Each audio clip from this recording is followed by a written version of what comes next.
Why was it so easy when he fought Frank Martin? Frank Martin was inexperienced and nervous. You know, it is what it is. It's going to be a different fight when I'm in there. He's going to be a different fighter. The most recent casualty to fall to the tank was Frank Martin. On June 15, Davis was brutally knocked out in the MGM Grand Garden Stadium in Las Vegas. Like Lamont Roach, Martin had wanted to be the first to defeat Davis in his career and with the WBA lightweight title. But Davis once again shown why he is one of the most dangerous fighters in boxing by ending Martin in the 8th round with a well-timed, devastating blow. We're going to calm everybody. I'm not coming here to do shit. Going to be for a surprise. I know he's going to be surprised. After the altercation, Martin recently revealed in an interview how troubled Lamont Roach may be since he has authority. The words, "He does a great job at landing the big shot, and he knows how to land that shot and hit guys on the button to get them out of there," may seem straightforward, but they carry a lot of weight because Martin is no novice and is a well-trained fighter with sound fundamentals. But even he was unable to handle what Tank brought to the table. He also emphasized Davis' accuracy as a key differentiator. I say 9th round. What? I say 9th round. You said 9th? Yeah. What's your response to that, Lamont? Look, he got scared. Look, he looked at night. I'm telling him, you saying you going down in a 9th? Roach has been outspoken about his resolve, saying, "My mindset is to beat him." He informed the boxing scene, "I'm ready to shock the world." Roach appears to be enjoying playing the underdog and feeling ignored by supporters, but no amount of bluster can alter the truth. Davis, who has an undefeated record of 30-0 with 28 knockouts, just defeated Martin, a formidable opponent, via knockout.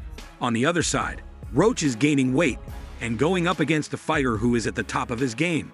On its own, Martin's story should serve as a warning that the battle against Davis wasn't one-sided. In the first 7 rounds, Martin had his moments, but as Tank settled into a rhythm, the battle swiftly shifted in his favor. It wasn't simply brute force, it was timing and accuracy. Yeah, man, I mean, it's going to go. Tank going to be losing the first 3 rounds. Then he's going to download the data. Then he going to knock this dude out in round 7 or 8. Then he going to do the backflip. Then Jim Gray's going to get in the ring, or Caleb Plant's wife, and say, "Who do you want next?" And Tank's going to say, "I want all those guys." And they're going to go to the press conference, and Elliot Setback's going to say, "Who do you want next?" He say, "I want all the guys." This is aptly highlighted by Martin's remarks that Davis knows how to hit guys on the button. The psychological battle may be just as significant as the physical one, as Davis has a reputation for breaking his opponents well before breaking their bodies. Even if a fighter survives his early power shots, the mental strain of knowing that one mistake could end the night is enough to wear anyone down. Davis and Roach have a history of fighting in amateur competitions, but that familiarity may not work in Roach's favor. Instead, Davis analyzes his opponents before landing a decisive blow.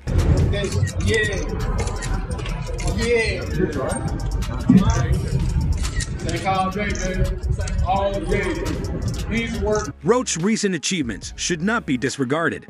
He defeated Hector Luis Garcia in November 2023 to win the Junior Lightweight Championship, which he then successfully defended against Fergal CC. However, those bouts are completely different from what he will face on March 1. Being a 3-time champion and one of the most feared punchers in boxing, Davis's leap from 130 to 135 pounds is noteworthy. But it's more about handling the pace, power, and experience of a top opponent than it is about size. And I promise you, you better lead them home. You better lead the females home. On my mother, you better lead the females home and the kids. On my mother. Tension has been high in the lead-up to this battle. Even though Roach's camp, headed by his father and trainer Lamont Roach Sr., has shown respect for Davis, there is no denying that they feel underappreciated. According to Roach Jr., this camp is different because I feel like I'm being ignored, but being ignored isn't the same as getting called out. Roach will need to bring more than just willpower to the ring, since Davis doesn't take anyone lightly. With his 30th professional victory, Davis's victory over Martin was more than simply another feather in his belt. It was a declaration that he was among the top boxers in the sport, pound for pound. I think he actually took this fight for the naysayers and all the people talking shit about the fight. I think he actually took the fight because he know that I'm a dog, and he want to prove his skills against a dog. So I'm gonna show y'all what happens when two dogs get in the ring. His ability to adapt and carry out a strategy is becoming more evident, but his knockout power is still well known. Lamont Roach Jr. is making it plain that he is not going to enter the ring with Tank Davis merely to add his name to Davis's growing list of knockouts. But Martin's recognition of Davis' accuracy highlights just how dangerous Tank is. He doesn't just throw punches. He lands them with intent and precision. Roach isn't afraid to face the frank similarities. Martin Roach is outspoken about his belief that he presents a very different challenge to Davis. I'm not Frank Martin. Frank Martin began boxing at the age of 15. In an interview with Najee Grampus on Cigar Talk, Roach stated the premier Martin start is really listed at 17 by boxing champions. I'm not looking at Lamont the way that everybody else look at Lamont. Like I know Lamont is a really good fighter. I'm not. This ain't no Frank Martin. That's all I'm saying. Yeah. It's a real good. The difference is crucial because he's suggesting that Martin's later boxing start put him at a disadvantage, particularly when facing a fighter as skilled and dangerous as Davis Roach, who has been competing since boyhood and views experience as a crucial component.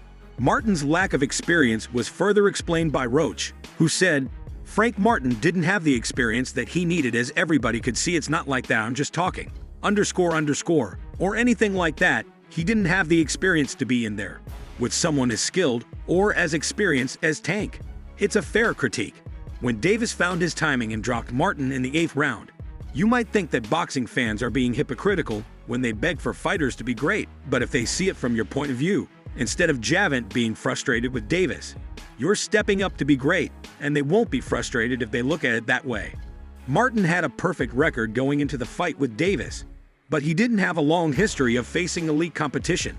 Roach continued by saying that he is on par with Davis in almost every way, saying, I have the same skill level as Tank.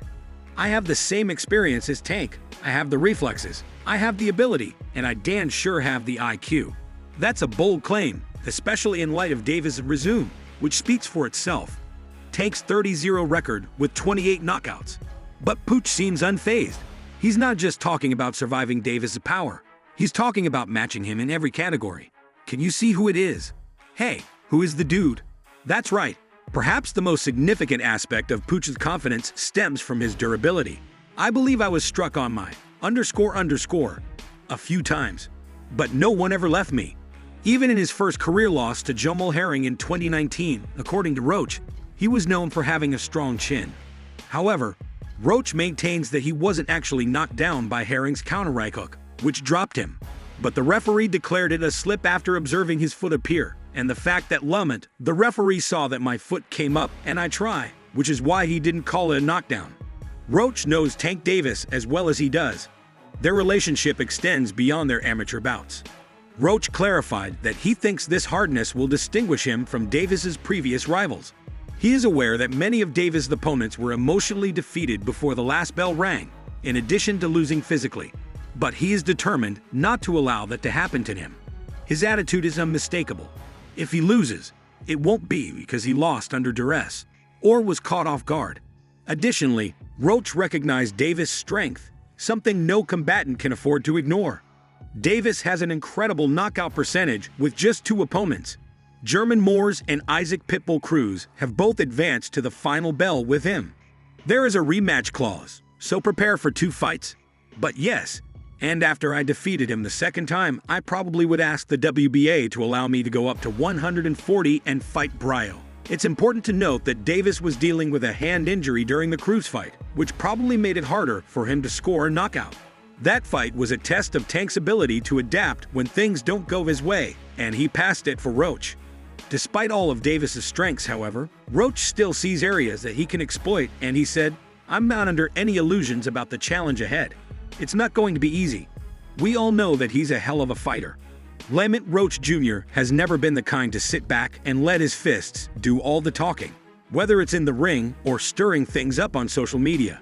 He isn't claiming to have some secret formula to beat Davis. He is simply confident in his own abilities and ready to put them to the test. Would you be satisfied if you won this as your final fight, or would you still have some more heads to put on the wall? Roach doesn't mind creating a commotion, especially when he has Tank Davis in his sights. Their upcoming showdown on March 1st is more than just a fight for a title. It's a fight for pride and redemption. Their rivalry dates back to their amateur days in 2011, when Davis defeated Roach twice. Those defeats have obviously stuck with Roach, and this fight is his long-awaited opportunity to make amends. Over the years, both fighters have carved out impressive professional careers, but Davis has unquestionably become a superstar, and now Roach is determined to rewrite history by doing what no one else has done, defeating Tank and taking his title.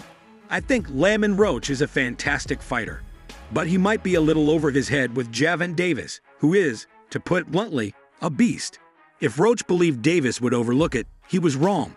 March 1st sounds like the day of the latest challenge, which wasn't just lighthearted banter, but a frontal challenge that made it clear he was coming for